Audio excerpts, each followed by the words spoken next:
நீ அறிவில்லாதவ பகுத்தறிவில்ல ஒரு ஸ்டேஜ்ல ஆமா நான் முட்டாள் தான் நானே சொல்லி அது மனசுக்குள்ள அழுதுகிறது உண்டு சார். அறிவில்லை, அப்புறம் பகுத்தறிவில்லை.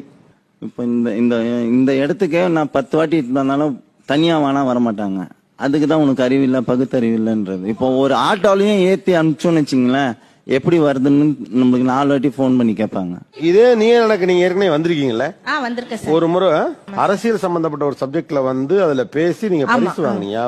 வாங்கியிருக்கேன் சார். அப்ப ஒரு டெலிவிஷன் ஷோல அரசியல் பத்தி பேசி அதுல எல்லாருடைய அபிப்பிராயத்தையும் பெற்று பரிசு வாங்கிட்டு போன ஒரு ஆளுக்கு அறிவு பகுத்தறிவு இல்ல. எஸ் சார், இப்ப அதுதானே சார் சொன்னேன். ஒரு இடத்துக்கு ஒரு 1000 வாட்டி தெரிய மாட்டேன். எனக்கு ஒண்ணு புரியல. நீங்க சொல்றதை செஞ்சாதான் அறிவா? அது நான் வேற யாருக்கிட்டனா கலெக்ட் பண்ணிட்டு இவர்கிட்ட கேட்டுனா திட்டுறாருன்ட்டு கூட இருக்கிற யாருக்கிட்டயாவது கேட்டு கெஞ்சி ரூட் கேட்டுன்னு வந்துட்டேன்னா உனக்குன்னா ரெக்கம் முளைச்சிடுச்சா? நீ வந்து அறிவில்லாதவளாவும் இருக்கணும், உனக்கு விவரமும் தெரியக்கூடாது, அதை நான் என்ஜாய் பண்ணிக்கிட்டே இருக்கணும். ஒருவேளை விவரத்தை ட்ரை பண்ணா அதை நான் நிறுத்தி